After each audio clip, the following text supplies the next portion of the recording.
Police kick down the door to a small home on Ronmar Drive in Alexandria, Louisiana. What they find inside? A nightmare. 2 bodies, gunshot wounds, 1 woman, gone too soon, 1 man, dead by his own hand. A wedding just weeks earlier. A love story that turned deadly. She was the life of every room, bold, vibrant, loud in the best way. Her name was Chhaterica Smith, a mother, a dreamer, a woman who wore her heart on her sleeve and her heels high.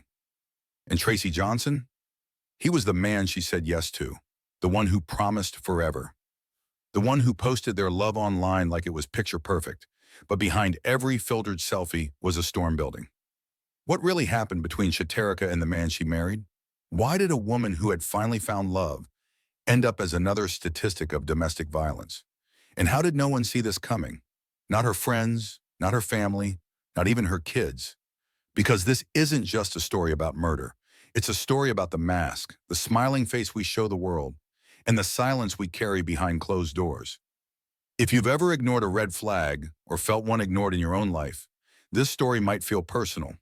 Hit subscribe right now, because on True Crime Journal, we go beyond the headlines. We expose the lies, the warning signs, and the stories that could save someone's life.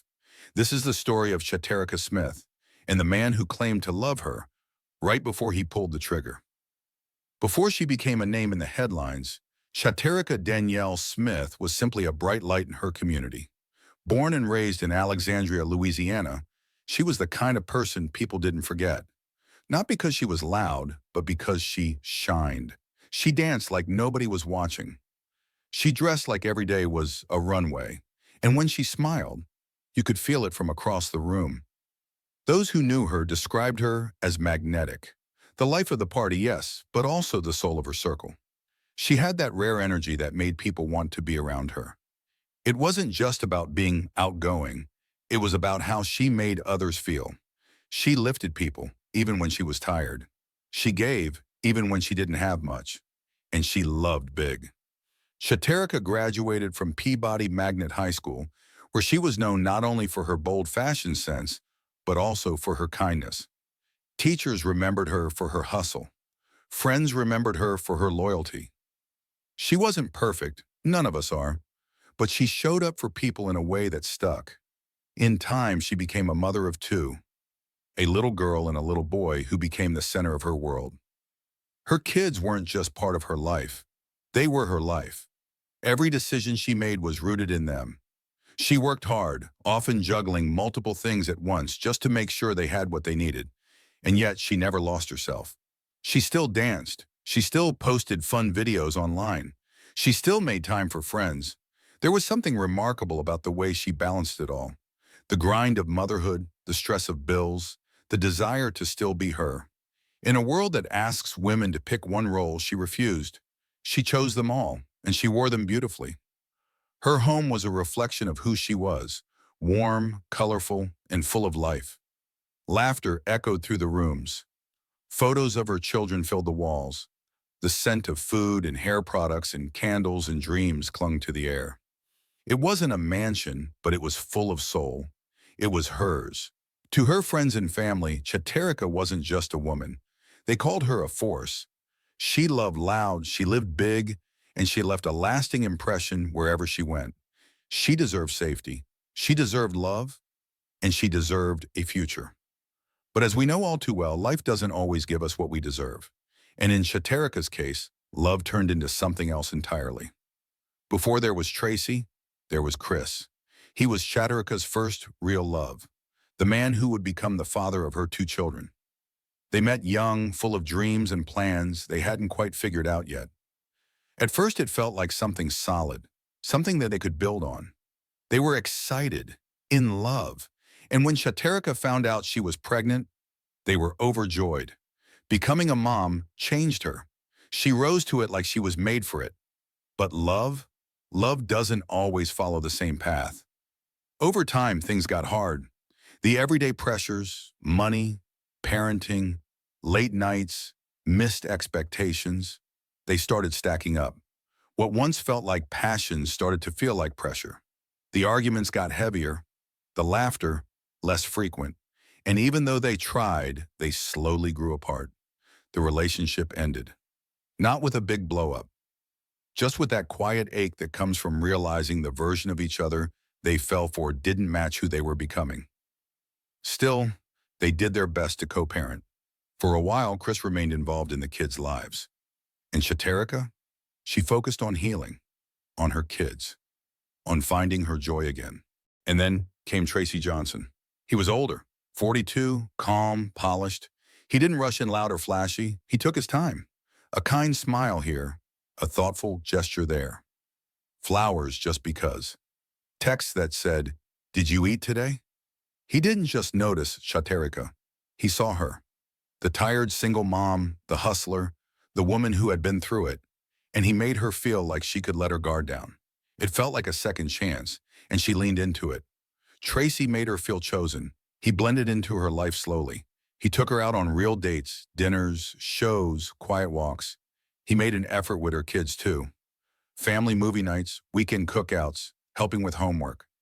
It wasn't just romance, it felt like stability. On social media, their love looked picture perfect. Hand-holding selfies, matching outfits, romantic captions and TikToks full of laughter. He celebrated her on holidays, hyped her up in the comments, and everyone watching said the same thing. They're perfect together. For once, it seemed like life was giving Chhaterica back the love she had always given out so freely, the love she deserved. Tracy was thoughtful, supportive, there for her in a way that felt real. The way she posted him, bragged about him, you could tell she believed in them. She believed this time would be different. To the outside world, it looked like a love story finally going right. But we know how these stories go. Sometimes the fairy tale hides a very different ending. When Chhaterica and Tracy got married, it felt like the ending of a beautiful love story.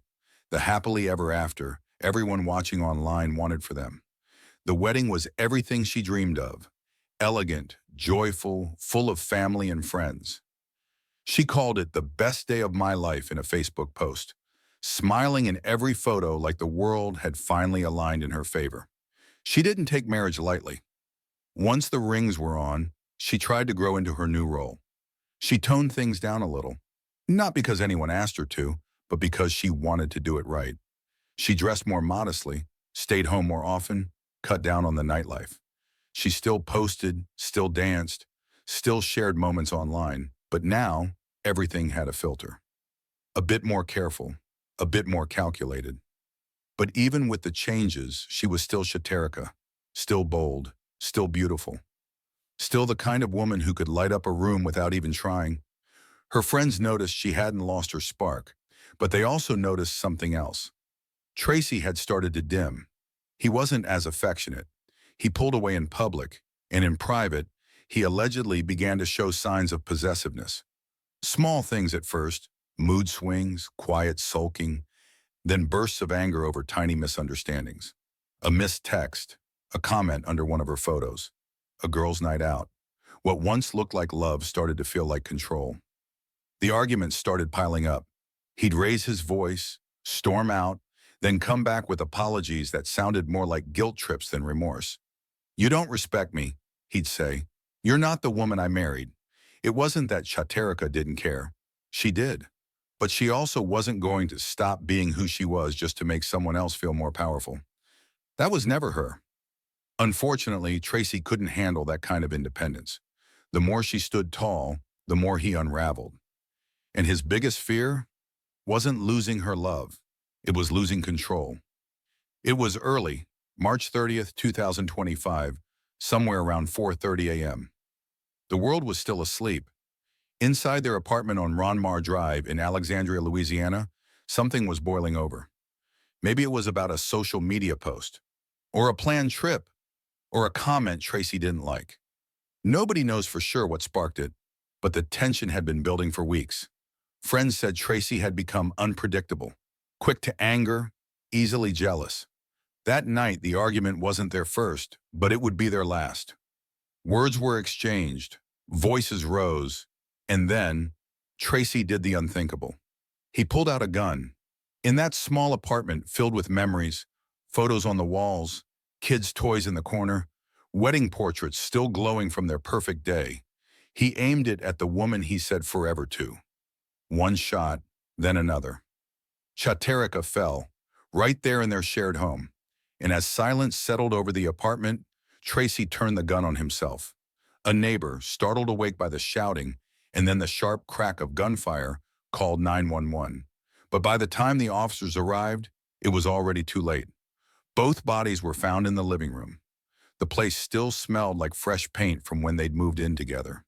Police described the scene as quiet, eerily quiet, as if the walls themselves were in shock. Her phone was still unlocked on the couch. Their wedding photo was still framed on the wall behind them. And just like that, the love story that had captured so many hearts online ended in a moment of rage and irreversible violence. A fairy tale undone in the darkest way. They had seemed so perfect. But now, all that remained was a chilling silence, and two children left behind without their mother. The city of Alexandria didn't know what to do with the silence that followed. People couldn't stop asking, how did this happen to her? To them. One day, Chhaterica and Tracy were posting couple selfies, laughing, dancing, showing off their wedding rings. And the next, they were gone. Just like that. Her community was gutted. Friends flooded her Facebook timeline with photos, old memories, and heartbreak. "We loved you, girl," one post read. "You didn't deserve this." Another said, "She was trying to live her life, not lose it." Even strangers commented, shaken by the story. Because deep down, everyone knows a woman like Chhaterica. The life of the party, the giver, the one who's always strong for everybody else. A GoFundMe was launched to support her two children. Donations poured in. Notes of sympathy and grief. People just wanted to help somehow, to do something. Police confirmed what many suspected. There were signs of emotional abuse leading up to the murder. Control, jealousy, arguments that escalated in private while the couple smiled in public. The warning signs had been there, quiet but present, and now they echo in every post, every tribute, every candlelit vigil. Chhaterica was a bright light, but in the end, it was his darkness that won. Let this be a reminder. Sometimes love looks like control until it turns fatal. She followed the rules. He broke them all. We're told what to do to keep a man, love him, forgive him, be understanding. Tone yourself down, be softer, smile more, dress a little less bold. Quiet the parts of you that shine too brightly. Chhaterica tried. She tried to be everything. A loving mother, a good partner, a beautiful woman who still held onto her independence. She didn't leave. She didn't cheat. She just lived. But Tracy didn't want a wife. He wanted control, and when he felt it slipping, he didn't ask for help. He picked up a gun. That's not love. That's ownership. That's emotional abuse, and eventually, that became murder. We don't tell these stories for shock value. We tell them because they're real. Because the signs are there. Because someone watching this, maybe you, has seen them before. Jealousy isn't romance. Isolation isn't protection. Control is not love. If you've ever felt like you had to apologize for shining, if you've been walking on eggshells around someone you love, if you're worried that a friend is pulling away, changing, dimming herself, please say something, do something. Call the National Domestic Violence Hotline 1-800-799-7233. It's free, it's 24/7, it's confidential. Tell us in the comments, have you seen warning signs before? What would you tell someone in Chhaterica's shoes? Your voice might help save another life. If this story opens your eyes, share it, like it, send it to someone who needs to hear it. And most importantly, subscribe to True Crime Journal, because we don't just tell true crime stories, we tell true human stories. Stories that matter. Stories that could save a life.